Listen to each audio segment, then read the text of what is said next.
we are back, and we just finished watching 2013's About Time, rated R, with a runtime of 2 hours and 3 minutes. This movie is written and directed by Richard Curtis and tells the story of Tim, played by Domhnall Gleeson, who finds out that the men in his family, himself included, can actually travel through time. And he uses that ability to fix certain things, but also set into motion events that will have ripple effects into the future.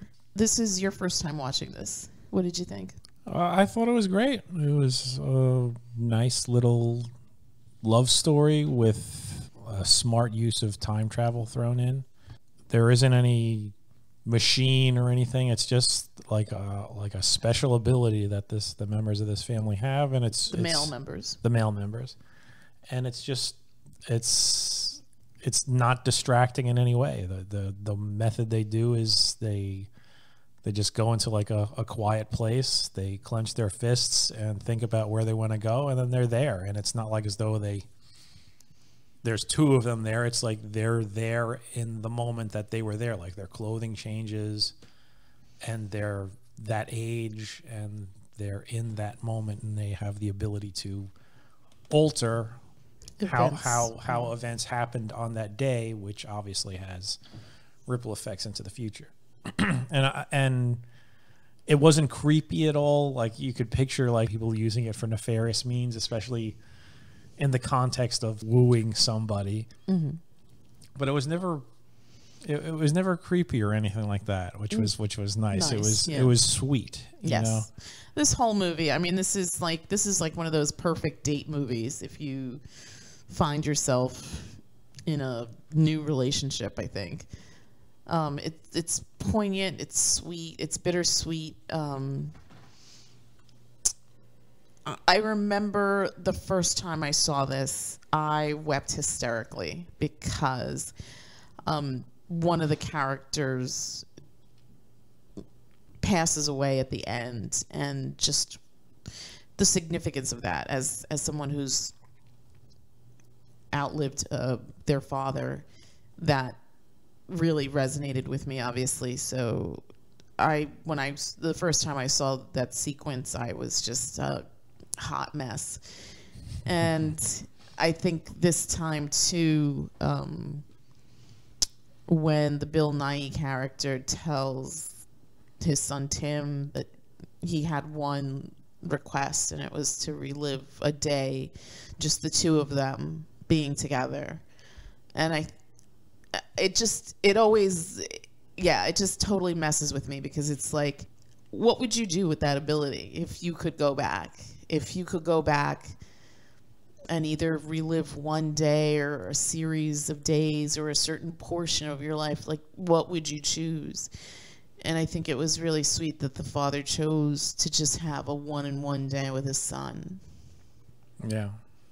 Yeah, I mean, everything about this film was just very sweet. Yes, it was beautiful. I mean, just thinking about it, it definitely, as you get older, I think your mortality becomes more of an issue. And in hindsight, the things that you did, the things that you could have done, the things that you should have done. And I think the one thing that you do live with is regrets, right? And how would you change if you, what things would you change if you had that opportunity? I think it's also lovely at the end how Tim comes to his own, and at the end basically is like, I don't need to time travel anymore. All I do is live each day like it's my last, and make that day a special day. And I think that's such a lovely message, and such a, just overall, right? Not just in a time of COVID, or as you get older and you watch your peers or the people that you love leave this earth. It's such a nice reminder.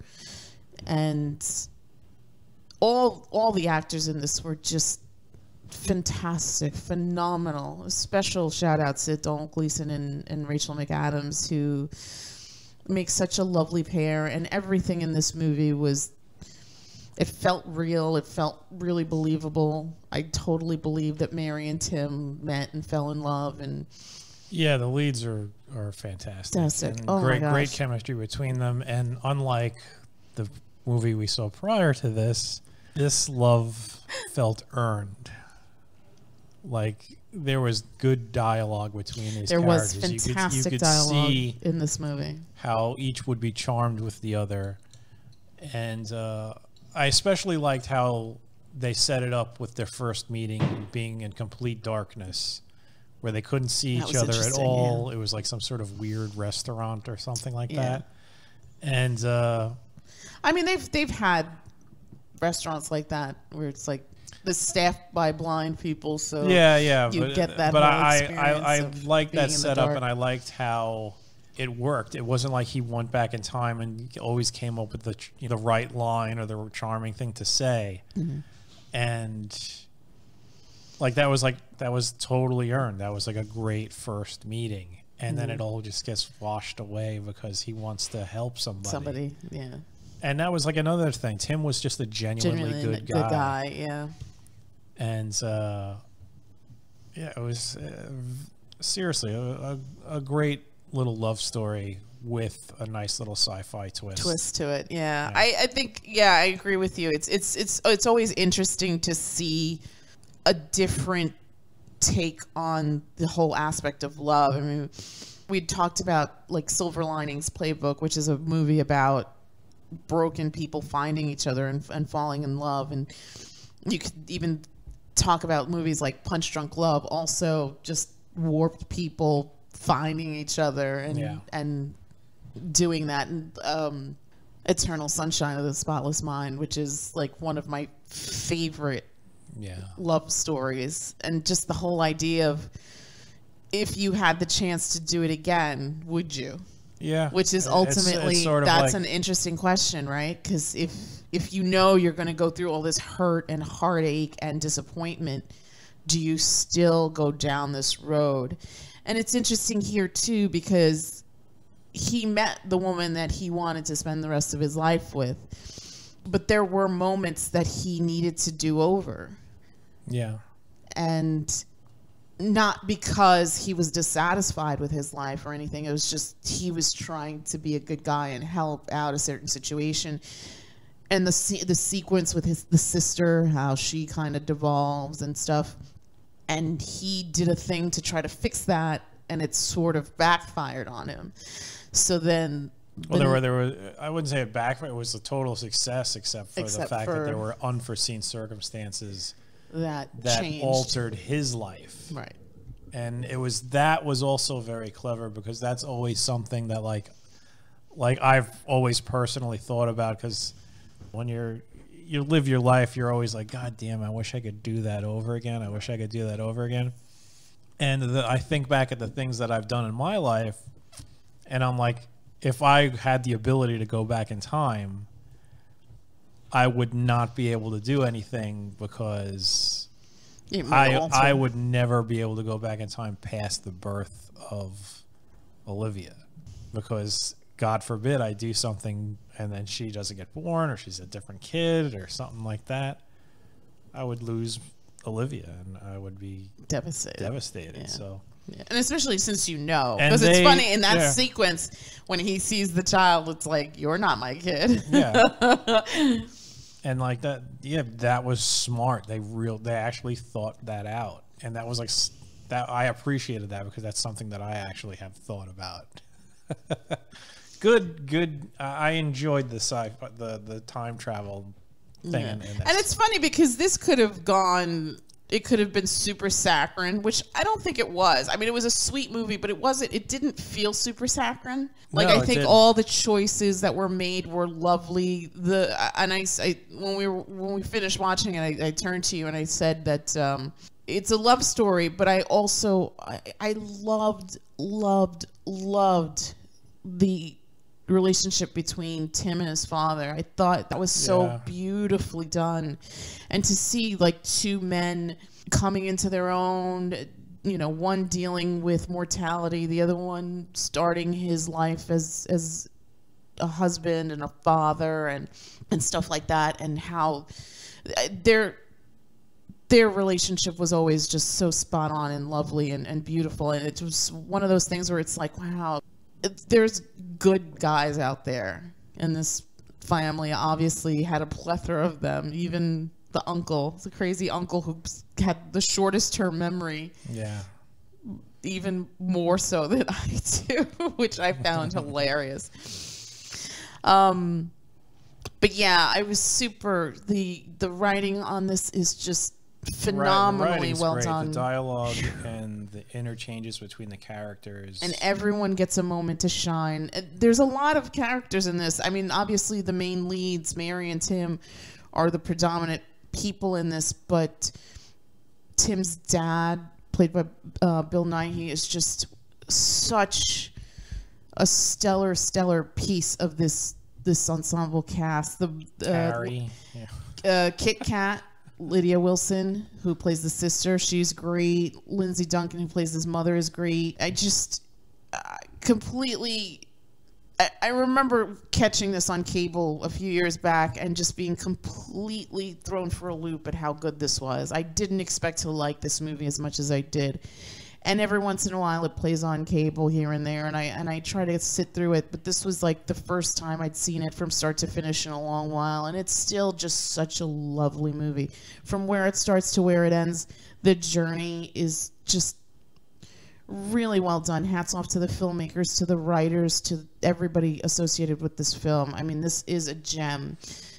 I highly would recommend it. I give this movie like an 8.5. Yeah, I'd probably give it an 8.5. Yeah, it just it's everything really good about it just really flowed together nicely. I never felt bored. I never felt uninterested. Everything, even like the minor characters, the playwright who's such a jackass. Harry, he was fantastic. He was fantastic. He was the cousin that wanted to marry Elizabeth in Pride and Prejudice. Yeah. Yeah. So that's, it's funny when you see reoccurring actors. Sometimes you associate certain roles with them, but he was such a weirdo in this. But like fun and silly and crazy and good. Bitter and angry. But still really well done. Even like minor characters like the friend Jay and his co-worker Rory. I mean, they're all just really, really, really handled lovely. And just everyone gets a chance to shine. Even like somebody like Charlotte, right? The Margot Robbie character. Yeah. Everybody gets like a little bit of something here. Still, I mean, it's obviously Rachel Lindon's movie, but just really, I mean, spectacular storytelling, and just came together so nicely. Yeah, I don't have any other critique about this movie other than if you haven't seen it, we saw it on Netflix. Yeah, Netflix. And it's do yourself a favor. Do yourself a favor and check it out. If you're in the market for a love story.